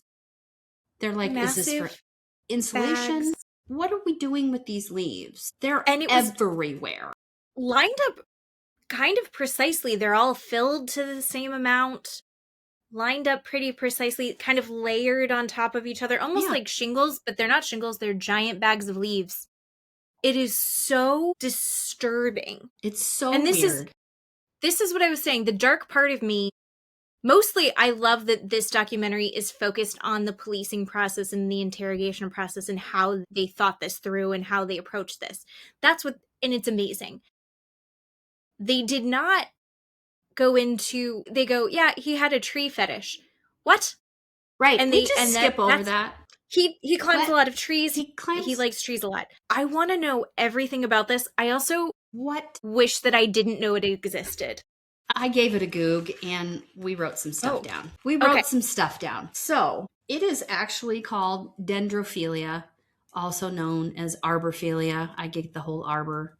But dendrophilia is the name of having a fetish with leaves and or trees. And it said it was a subsection of a paraphilia. Do you know what a paraphilia is? No, I don't know what that is. Let's give it a Goog, shall we? The definition of a paraphilia is an intense, persistent sexual interest in objects, situations, or non consenting individuals that are not typically considered sexual by nature. Okay? So I can get behind that, right? Leaves are not sexual, people. Trees are not necessarily sexual. But then we go even deeper. And what's an example of a paraphilia? Let's give it a Goog, shall we? Something called partialism. That's a sexual attraction to a specific non-genital body part, like feet or hair. You can have zoophilia, a sexual attraction to non-human animals or a form of bestiality. Necrophilia, we all know what that is. Oh. Clismophilia, a sexual arousal or sexual gratification from receiving or giving enemas. No thanks. No thank you. Coprophilia, with a C, a sexual arousal or sexual gratification from feces, viewing it, touching it, or smelling it. Urophilia, golden showers. And then infantilism, right? We know what that is. Failure to attain, right? Sexual maturity. Things are younger than what it is. Icky. So dendrophilia, the definition is sexually aroused or attracted to trees, which typically involves the act of some sort of sexual contact with the leaves or the tree itself. So they had said that he had worked for like a tree cutting company, like an arborist company. Yep. previously. So like, Yes. can you imagine being a guy like, because most of these arborist companies, they're like, Sure. you know, family owned or whatever, Yeah. and then they hire out some guys to help them do the work, and then this guy is like on the job with you, and then it's like, we're just, why does Matt have a boner right now? Why is he rubbing up What the fuck is against the going tree? on? Yeah. So inside the house, as they're, maneuvering through the leaves, they're saying, other than the leaves, really, there's nothing weird inside this house until they get to the basement door. The basement door has a gigantic dresser pushed up against it. That's not normal. What is he keeping in the basement that he doesn't want out of the basement? We're not talking ghosts, people. So they remove the dresser. They go downstairs into the basement. They find more leaves. Just covering the basement floor. Obviously, more So leaves. fucking weird. And Sarah. Sarah is in the basement, tied up on top of the leaves. He has put blankets down on top of the leaves for her to sleep. But she's, tied at her feet and her wrists. She has big kind of work gloves over her hands and then duct tape over the work gloves. She's just tied up downstairs, but she's alive. So they find Sarah, and which is fantastic and wonderful, but there's no sign of anybody else in the family in the house, just Sarah. Sarah tells them that he has sexually assaulted her, and gives them more of a timeline of what happened from her perspective. We cut back to Crazy at the police office, continuing to just be comatose and ignore these officers. The officers are going through a gamut of, okay, we'll just give you a minute. I know this is rough. So they wait. Okay, she's going to be fine. We found Sarah in the house. She's going to be okay. So don't worry about her. Right? They do all this. And this is where I get violent. They're so nice to him. They're so nice to him to try and get him to talk. And yes, everybody, I get it. I know they need him to confess, him to tell what's going on. But I'm sorry. You just butchered my family and you're being nice to this man. Like, I was so angry watching them interview him. So the two men go back and forth. They switch places. The other officer tries to get a little bit more stern with him. Are you just, this creepy, crazy person? Are you a nice guy? Like, what is it? Because you're looking kind of crazy right now. They interview him for hours like this. Mm-hmm. Just hours, nothing. After 2 or 3 hours, he finally starts to do some sort of weird form of sign language. No, we don't believe that you're deaf and or can't speak. No, we don't. So he opens his eyes, he looks at them, he starts making gestures to his heart, making gestures like a broken sign language with his hands. And so they're trying to repeat these words back to him. Your heart's broken. Why is your heart broken? And then he goes back to being comatose and stops talking, stops using sign language. It's so fucking weird. And you can tell this man is a sociopath. Just Oh, yeah. immediately, you can tell that. So they stop, they take him back. They stopped the interview. They've been doing it for hours and hours.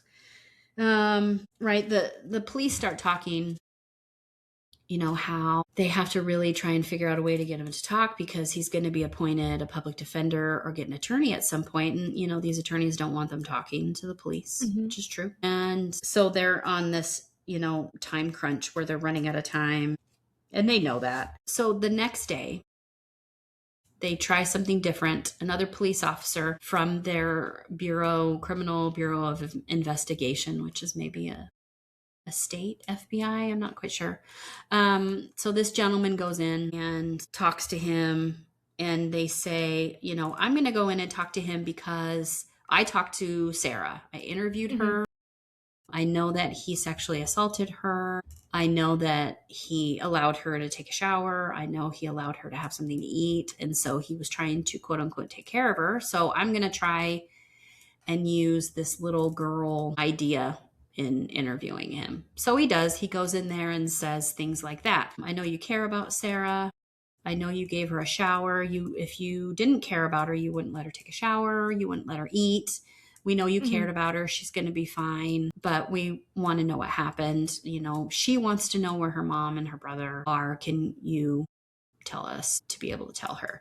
So they work that angle, trying to talk to him that way. He starts to cry, which I didn't believe, but he cries and he's, wiping his tears with his arm.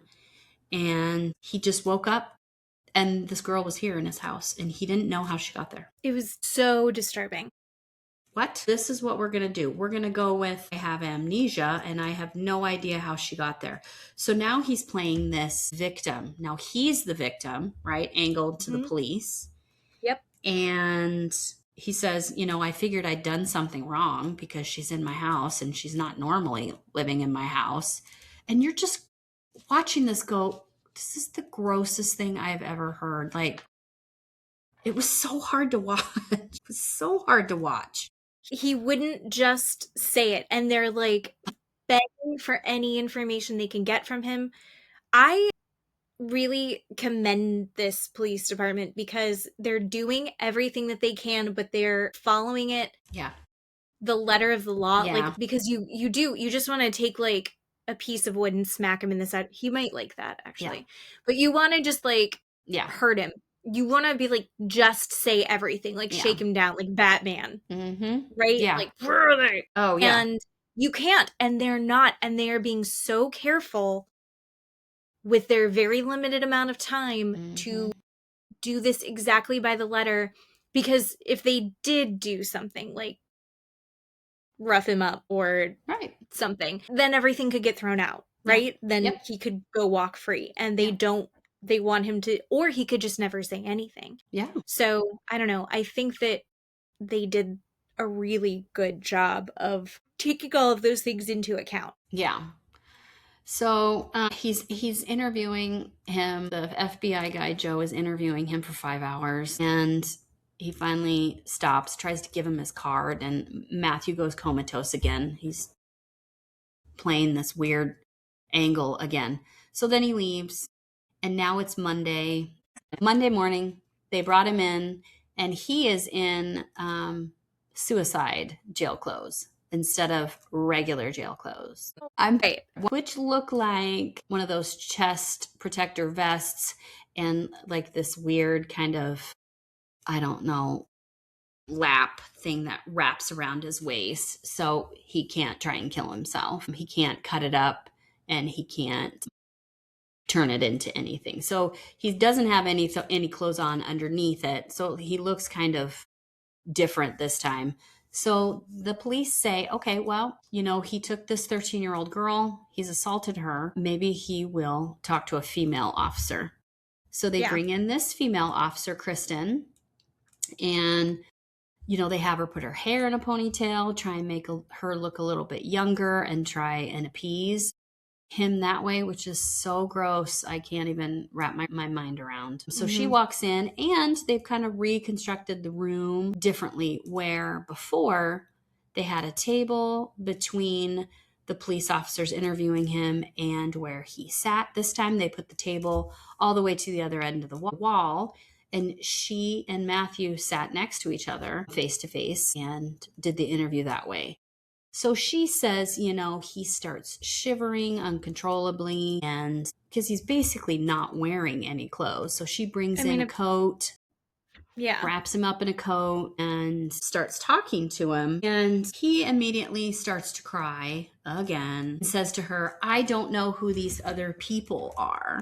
And she says, I don't know what other people you're talking about. And he says, the other people those guys grilled me about the other day, I don't know who they are. And she says, okay. And then they start to think, well, maybe he's hungry, right? Because he's been doing this for a couple of days. So they bring him in a pizza, breadsticks, and soda. And so she basically feeds him and sits there, and they have this lovely snack together. He says, there was this girl in my house. I didn't know this girl was in my house. I didn't know what happened. I can't even forgive myself for that, which nobody believes. But he starts playing this victim card again with her. And And it says something about her because she does this entire thing so straight-faced, and she's like, my job is to care for him, to Yeah. try and coax him out, to try and get him to talk. And he's like, yeah, I just found her in my house, so I was like feeding her and trying to take care of her and telling her that's okay. I just want her to feel comfortable. And it's like, this police officer, she knows that he raped this 13-year-old girl. Yeah. She knows that he did this. Yeah. And she's like, yeah, you're just trying to take care of her. And you're like, Ugh. I mean, you and I would be like, our Yeah. eyes would be twitching. Yeah, We couldn't do it. It was hard to watch. Then at some point says, after I was relieved that SWAT came in, and so now she can go back to her family. I'm sorry, you just said that you don't know how she got there, but now she can go. I mean, he just went back and forth about seeming like he had no idea what was going on to saying things that a person that had done this knew exactly what was happening. Like he said, he had no cognizance of her being in there, but then he was glad it was over. Like, that doesn't make any sense. Anyway, so after 4 hours with Kristen, the female police officer, he says, I want to go back to my cell.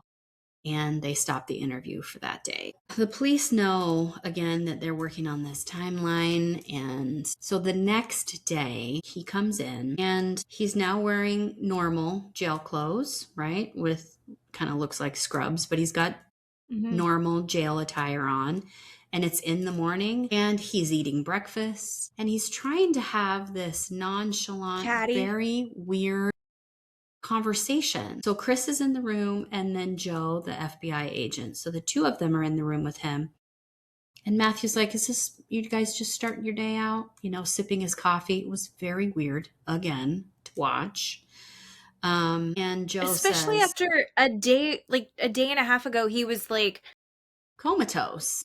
Doing sign language. Yeah, at and them. sign language. My heart's broken. Like, what it's is so weird. And so they start to think, okay, his demeanor is completely changed. Now he knows that he's in control.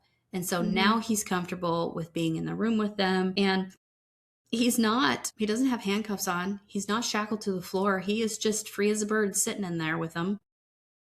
And they're trying to talk. But then Joe, the FBI agent, says, the day before, he told me off camera that he wanted to have a discussion with me by myself. And so he brings that up and he says, do you want to have that talk right now? Just the two of us. So he asks the female police officer to leave. She leaves the room. And then Matthew says, I need to use the bathroom. This coffee's kind of kicking in. Will you take me to the bathroom? And they all know that he's not handcuffed, that he could completely overpower him or a number of officers, because he's a big guy. At the end, we see how big he is. He's over 6 feet at least. And he's like, all he does is climb trees. He's climbing trees all the time. He's a big dude. Just muscly guy. But you don't really see that until the end when they're in court and he walks in with the other deputies, and the other deputies are just shrunk compared to him. So anyway, Joe says, you're not going to overpower me and take my gun. Kind of jokes with him. And he's like, you can give your gun to somebody else. I just need to go to the bathroom. So Joe says they go to the bathroom. Matthew has him go in with him. And again, red flags going, why does he want me to go into the bathroom with him? This seems really weird. He knows there's no cameras, there's no video, there's no microphones in there. But then Matthew tells Joe, I had this dream last night that I was in a meat packing plant warehouse and there was cut up body parts everywhere. And now we're into a dream. Like, okay. So they go back into the room. Chris comes back in. And so he starts to tell Chris, I had a dream and it was really disgusting things in this garbage can. And I don't know what was real. He said that Matthew had told Joe while they were in the bathroom that Matthew would confess and basically tell him what happened under a certain set of circumstances, that they would have to take Matthew out to where he left the bodies, and Matthew would try and escape, and then they had to agree to shoot and kill him. Or he wasn't going to do it. He wasn't going to tell them where the bodies were. He wasn't going to tell them what happened, but they all had to agree that this whole scenario is going to take place. So Matthew gets in the room, and while he's telling Chris and Joe about this dream, he's like, I'm just trying to figure out a way for you guys to kill me. And Chris is like, people need to know what happened. Just tell us what happened. I know you can, it's just right there on the tip of your tongue. I know you want to tell us. So they get a knock at the door, and the person on the other side says, it's over. You're done.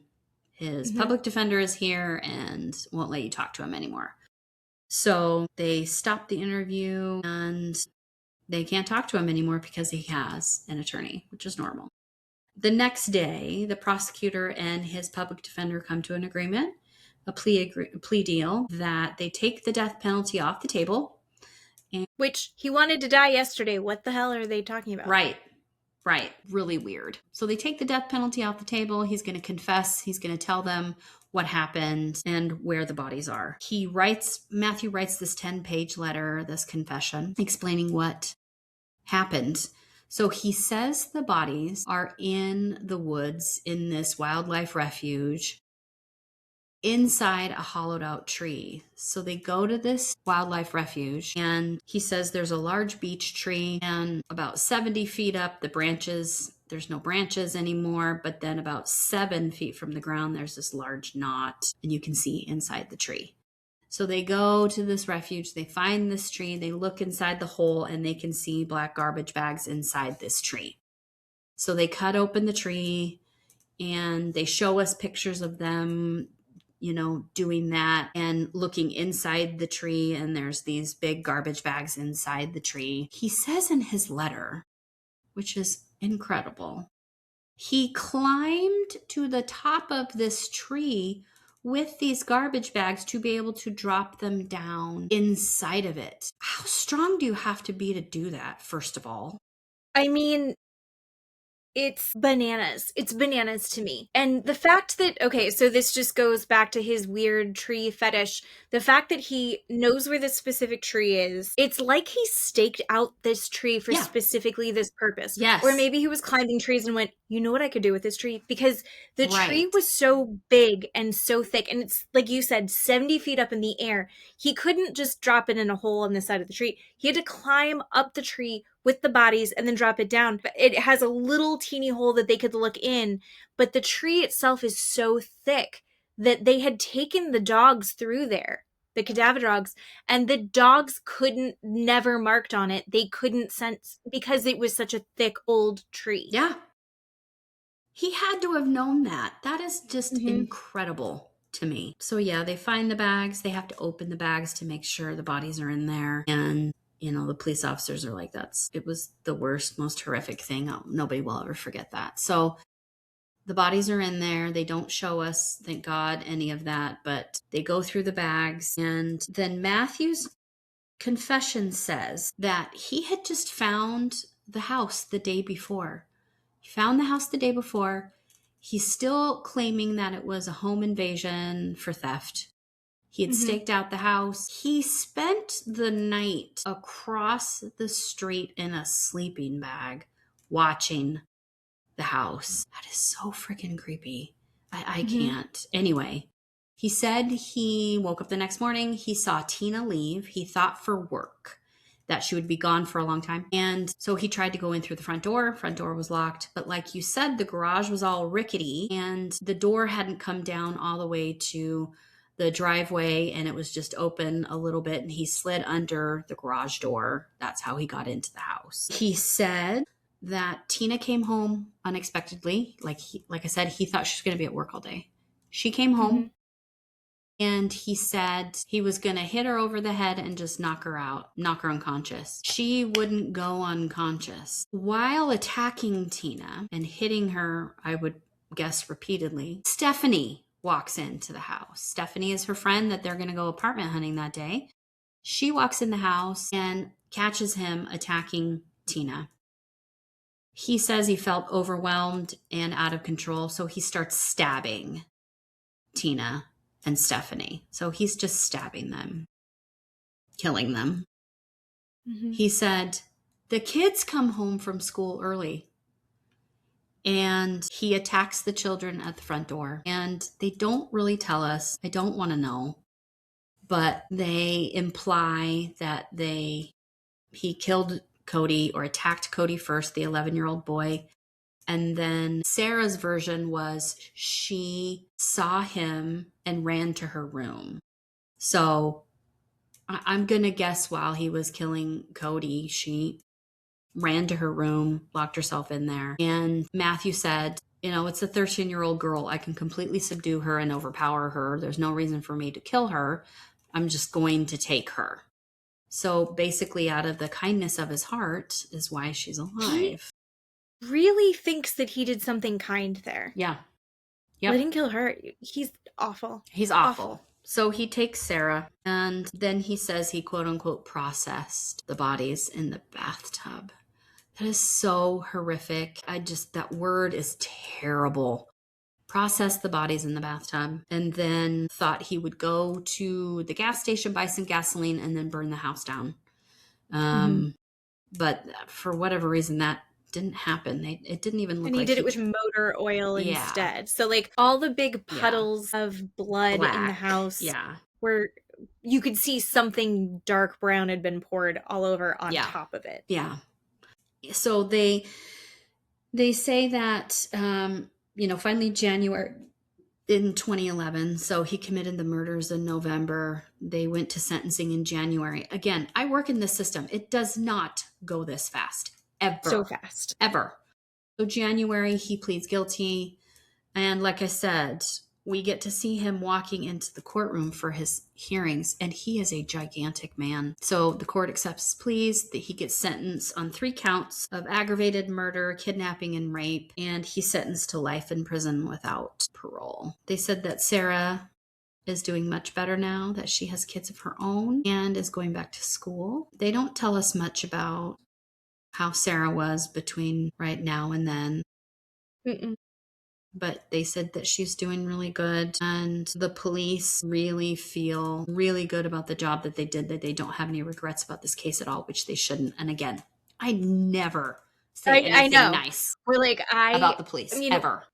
Every single thing, like this guy is a monster. Yeah. And they did every single thing right in this whole process. They moved quickly. They found that needle in a haystack of that shopping bag in the garage. Yeah. I mean, just excellent police work that like maybe that's why that case went through so fast, just because the Mount Vernon, Ohio police department justice system is a well-oiled machine. Good for them. Yeah, it was really great. So yeah, they, had the funeral, and 500 plus people showed up, and it was really lovely. But again, Sarah's doing good 15 years ago, so good on her. But this is one of those, horrific. So he reminded me of our case that we had done about the family in Connecticut. Yes.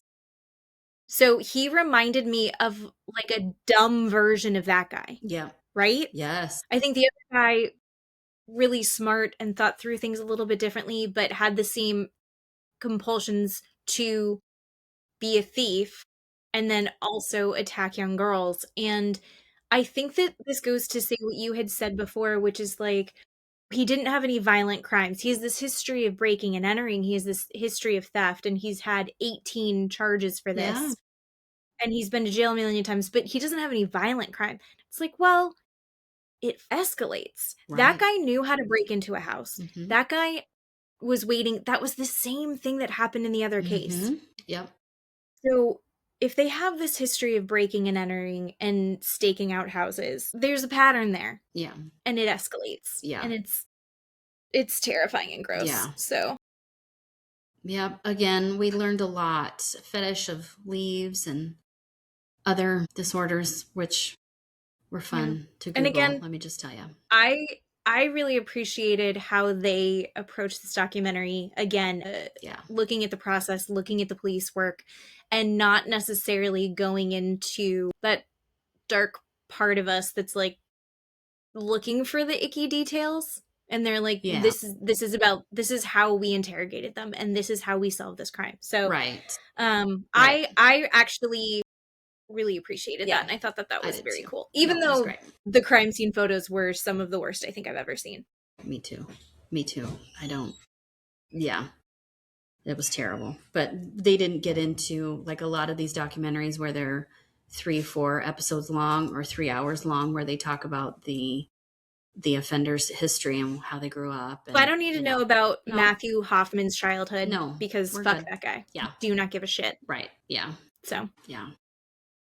well, good find. Maybe we'll do more of that going forward. Yeah. All right. Well, thank you so much for doing a podcast with me. This is really fun. And yeah, I'm hoping that you can let me know if Vanderpump is worth it or not. I will. We'll kind of see where we're at. All right. I love you. This was super fun, and we'll do this next week. Okay, I love you.